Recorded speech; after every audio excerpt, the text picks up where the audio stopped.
Welcome back to the next module. In this module, we're going to talk about brand. What is a brand and why is it important that you actually think of your business as a brand and not just selling products? That's because Amazon has made a huge shift in the last several years to really emphasizing branded items and wanting brands on Amazon. Just think about this. If you're on TikTok and you're running, you see a video of something on TikTok and someone sees it and they're like, oh, I don't want to go in the TikTok shop and buy it. I want to go to Amazon and buy it. TikTok doesn't like you putting a link to Amazon. And maybe you're like, in the TikTok shop, I got to enter my credit card, or I don't know who's going to ship this, but I trust Amazon. So I'm going to go over to Amazon and I'm going to type in whatever the name is. And that's your brand. That's how people find you. I always say that on Amazon, you're not truly a brand unless you have at least 3,000 searches a month for that name. That's how you know you've made it as a true brand. 3,000 searches in the search engine on Amazon per month, then you become a brand. If you don't have that, you're just another name. You're just another product. You're a so what. But you want to create that brand because that's how people will identify to you and with you. Just think about some of the top brands in the world. Louis Vuitton, Apple, Microsoft. They all evoke an emotion, a feeling. You know kind of what you're going to get when you buy a product from them. You know what to expect. And that's where you want to get to. When you're first starting off, you're not there. People have no clue what you're doing.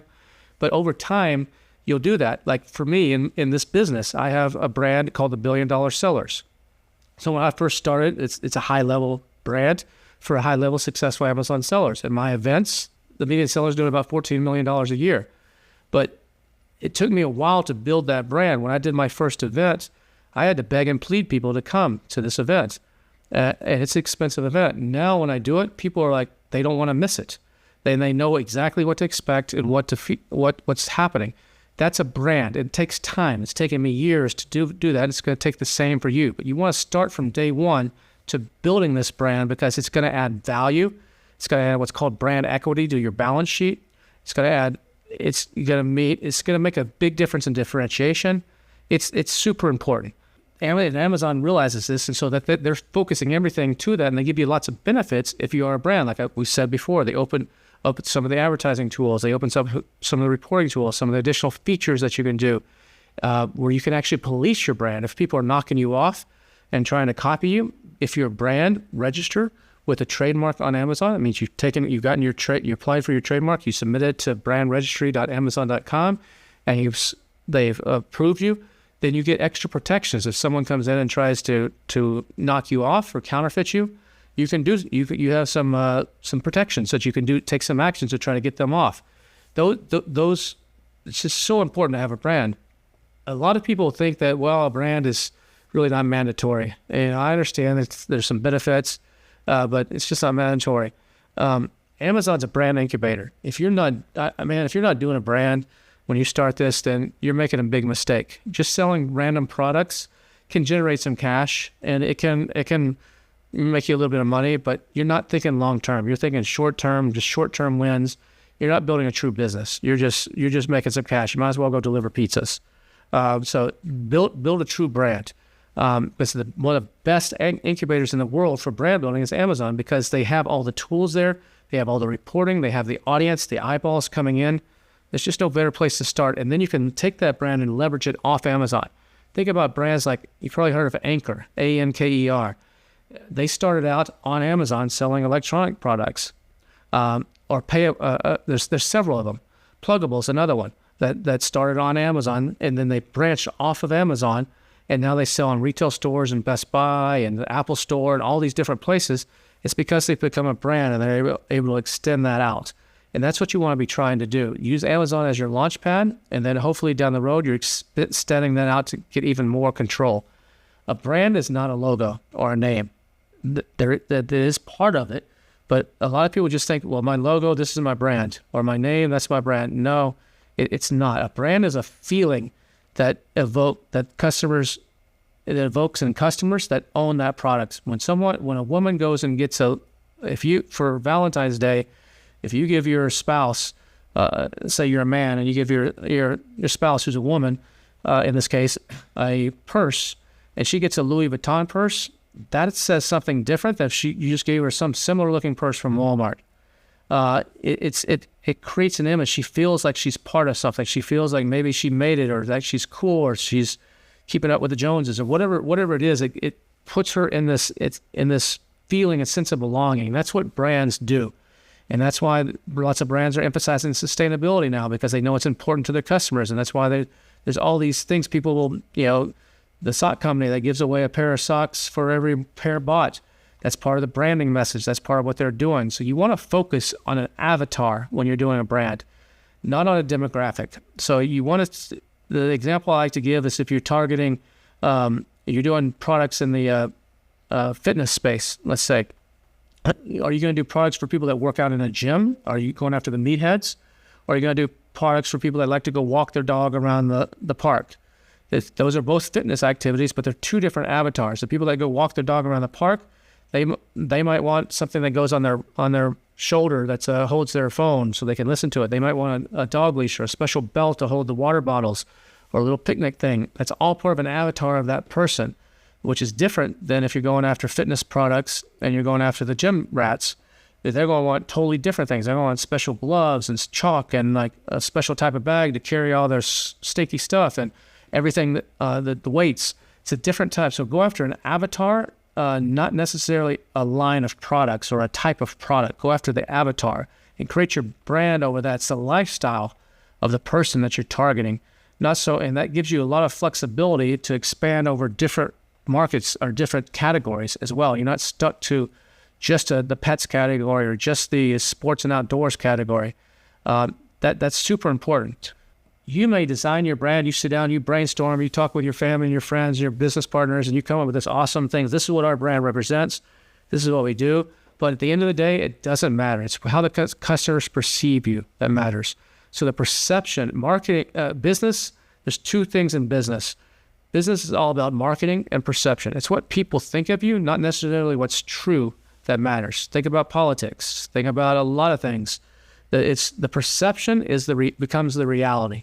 And so whatever you can influence that, but ultimately the customer is going to decide what are you. So you can shape it, you can guide it, but the customer is ultimately going to decide, and you either got to run with that and expand on that, or you got to say that's not where I want to go. We're going to shift this a little bit. Consistent quality and service are critical to a brand. People come to expect something. You go to Nordstrom's, it's unlimited returns. You can return something anytime at Nordstrom's. As long as it's got the little special barcode sticker so prevent the fraud on it, you can return it 3 years from now and they'll give you your money back or they'll exchange it for something else. That's part of their service. You look at Amazon, you return almost anything you want with no questions asked. It's super easy to return stuff. You look at consistent quality. Apple, everything Apple does has a Midas touch on. It's consistent quality. All brands have something that's unique. Quality and service are the two main things that they focus on. So try to do that. Remember, branding is a long-term thing. It's a way to engage the customers and to make them have a sense of belonging, a sense of community. If people are using like Web3 now and NFTs and all kinds of stuff to help bring that, or membership cards or VIP clubs or community Facebook groups or forums, like in the case of Helium 10, to actually help build that brand and build that identity. So when you do a brand, one of the things, the best things you can do is create what's called a brand book or a brand guide or brand lookbook. And this is something that you decide, these are the colors of our brand. You can Google this and you can find examples of these, but you decide these are the colors of our brand. These are the fonts that we use. This is the way our logo appears when it's on white. This is the way it appears when it's reversed out of black. This is the way different things are supposed to be done. And when you create that, you'll have something that's a guide for everything that you do. You'll also have lifestyle pictures. This is the avatar we're going after. You can use AI to create these pictures if you don't have pictures of real people. And you can type in AI. It'll create all this stuff for you if you know how to prompt it right. And then you'll put this in a guide, a PDF or a printed guide. And then anytime you're dealing with a Facebook agency, or you're dealing with a PPC agency, or you're dealing with your supplier, or you're dealing with anybody, you can get new employees. Like, here, this is who we are. This is what we represent. This is how we're consistent. Just like McDonald's. When you go to McDonald's in the U.S. or you go to McDonald's in the Middle East, they're basically the same. There might be a few different things on the menu because of cultural differences, but basically it's the same expectation. Or when you go to McDonald's in New York and California, it's basically the same. It's because it's a brand. You know what to expect. And so that's what you want to get to with your product and what you're doing. And using Amazon to get this going and to get this ball rolling is magical.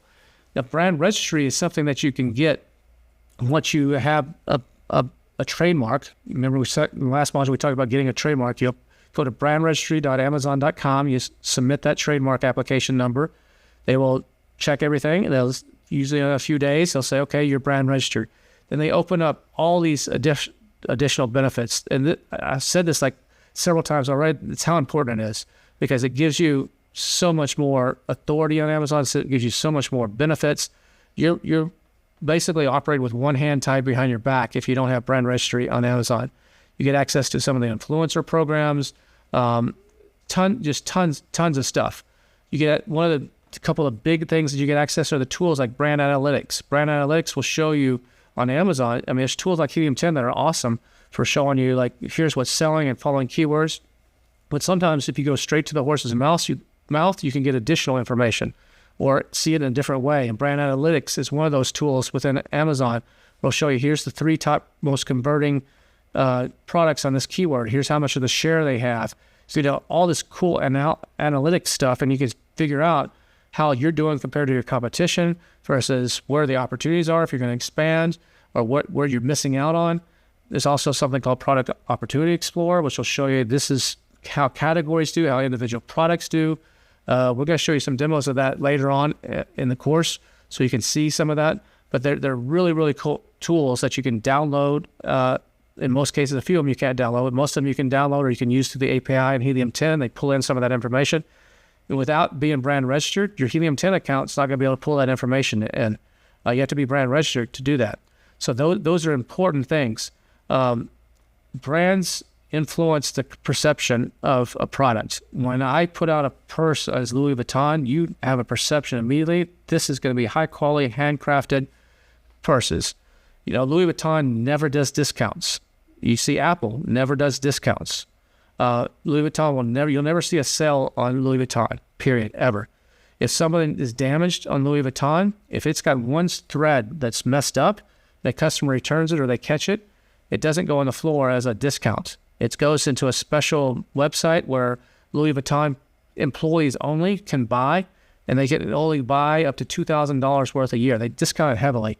But they keep it off the market. That's keeping that perception high of knowing what you're going to expect. You want to align your brand with the lifestyle of the customers you're going after. So if they're into sustainability, or they're into inclusion, or they're into diversity, or they're into whatever it is, align your brand with that. Or they're into, some political type of thoughts that's different than everybody else. Align that brand into that.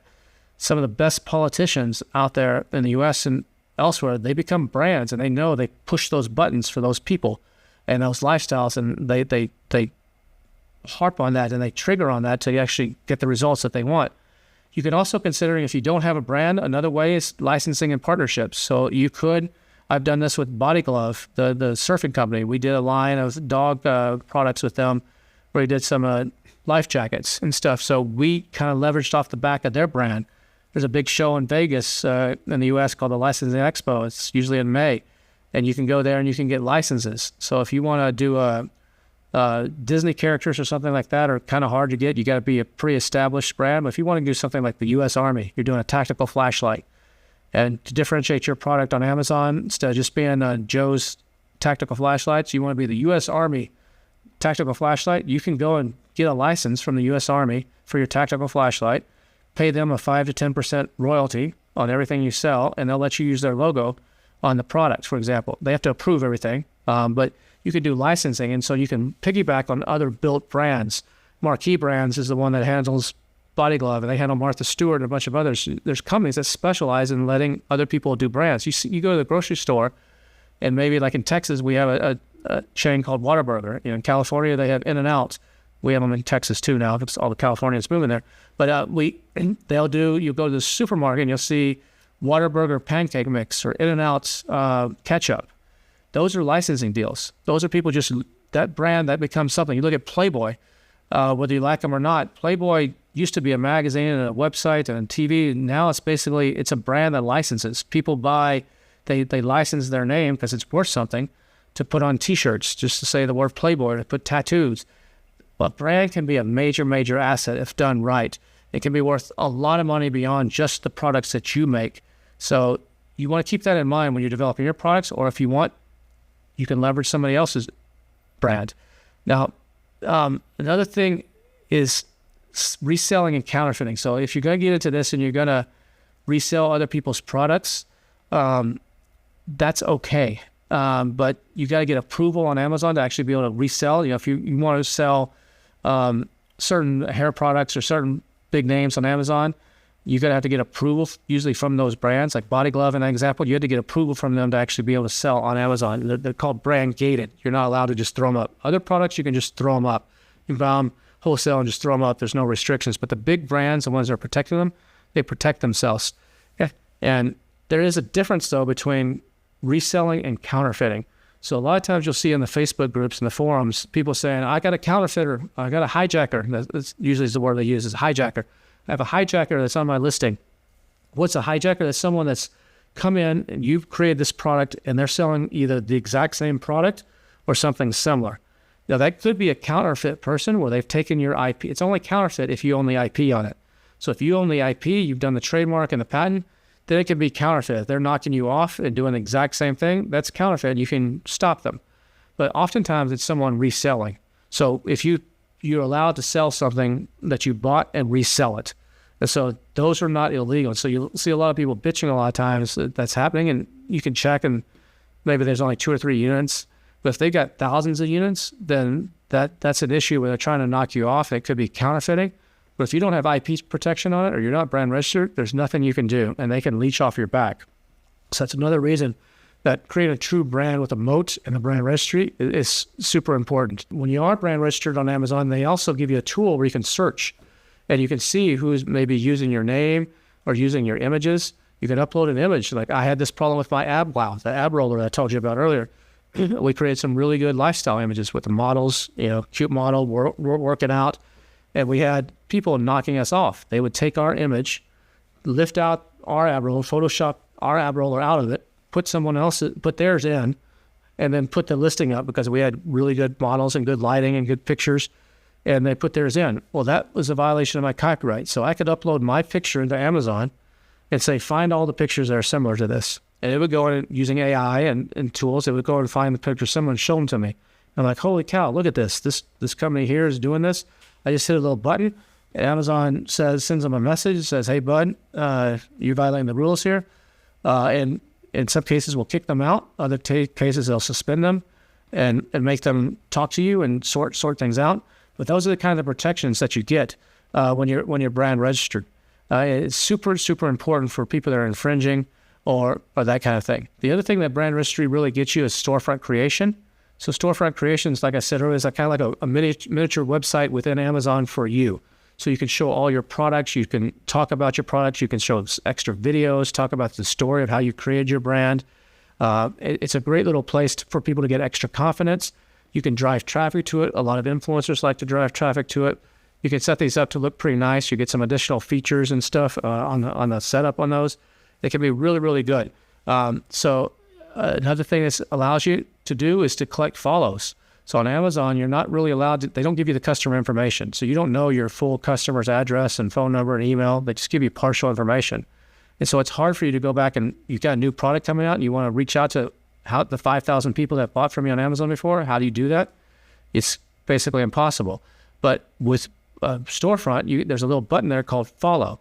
And people can click that if they're interested in you, and they basically get put into a little database on Amazon. And then when you have a new product come out, you can say, hey, send this picture, this message, or this promotion to my followers. And they will do that. So it's a great extra benefit to actually leverage the platform. Now, outside of Amazon, you probably want to set up your own website as well. But I wouldn't put a lot of emphasis into this. You could use some templates or WordPress, or you can have someone on Fiverr do something, or you can use Shopify as a common one. But you want it just more for legitimacy, because there are people that will go to Amazon and will let me just Google and see if this company is real or not. Or there's people that might want to do business with you, or Amazon just wants to check sometimes when they have an issue on brand registry, they'll say, send us a link to your website so we can check the way the pictures or the copy is there to see if someone's really violating, infringing on you on Amazon. So you want to set up a basic website. Don't register your domain. You can use something like Cheap Domains or GoDaddy or something like that. Just get a cheap domain, set it to WordPress or Shopify or one of the other hosting. I use Bluehost. It's who I use. And you can just put a basic stuff there. You're not trying to really sell a lot of it. Maybe it's a splash page, which is kind of a welcome page. A couple of information about you, maybe the owners of the company, just to contact us. You could put a blog if you want to, but just something basic. And that's all you really need. So don't spend a lot of money or time. Don't try to drive a lot of traffic to it in the beginning. Even if you do Shopify, the basic plan is $20 a month or something like that. There's different levels, but it's worth just setting that up just to have it. And you might get the occasional order through it, but in the beginning, just focus on Amazon, but have that just for credibility. You also want to set up all your social media channels. So make sure you have a presence on at least Facebook, Instagram, TikTok, Pinterest, and LinkedIn and X. All of those, you want to at least have a basic, because people will check for legitimacy there. Plus, you're going to probably want to use some of those to help drive some traffic or get some engagement from some of your customers down the road and get some feedback. But you also want to probably use product inserts, which are like pieces of paper, usually like a 4x6, or some people use little business cards, but something that's inserted with the product that says, thanks for your purchase. So on your product inserts, there's certain things you can and can't do.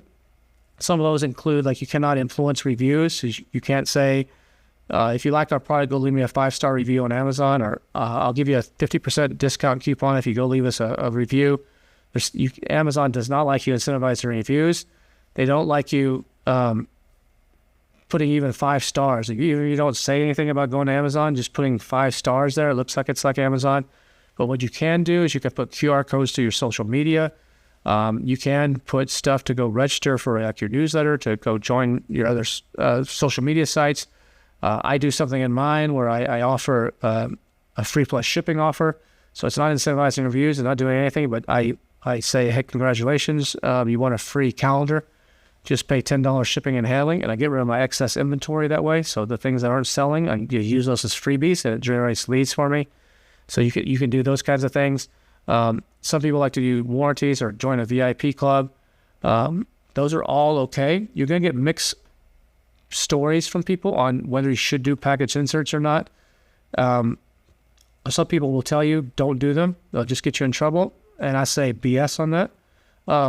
That's not, it's how you do them that matters. You got to do them right.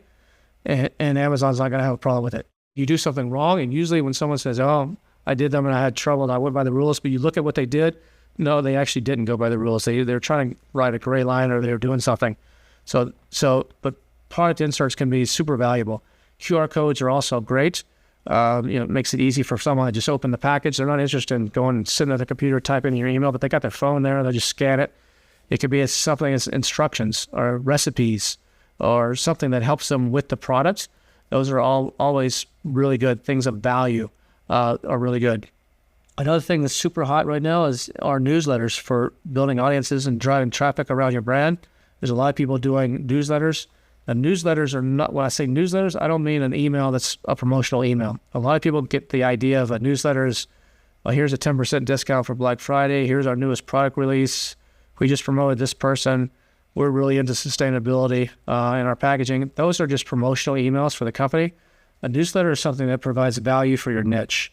So it's providing education or entertainment or some sort of value for the niche that you serve. So if you're selling pet products, it's not about, hey, we're the best pet product company. Come check out our new dog bowl and get a 10% discount on Black Friday. And we got a promotion running next week. Those are marketing emails. But for a pet company, a newsletter would be something like, it's all about pets. It's Gary Vaynerchuk's jab, jab, jab, right hook. So you provide value, value, value, and then somewhere down the road you say, oh, by the way, we just launched a new dog bowl.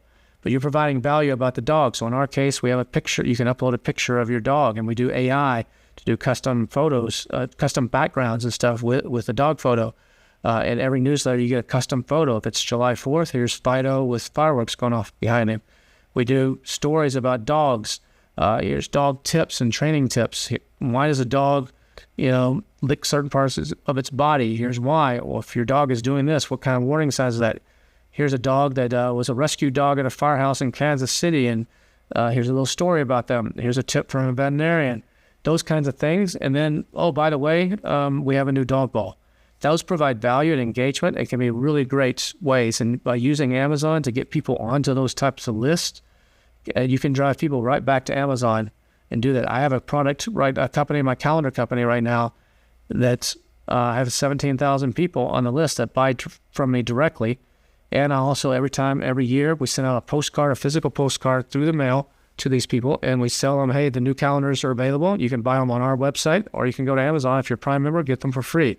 It instantly launches those products. I'm not giving any discounts, not incentivizing anything, but it instantly, those people go, and it instantly gets the ball rolling, and that product gets launched and starts selling. So owning a customer list and owning your customer data, we're going to talk about this more in another module, is super important. And using these marketplaces like Amazon to start to do that can be super valuable, especially when it comes to driving traffic back to Amazon. Hopefully this has been helpful for you, and we'll see you again in the next module.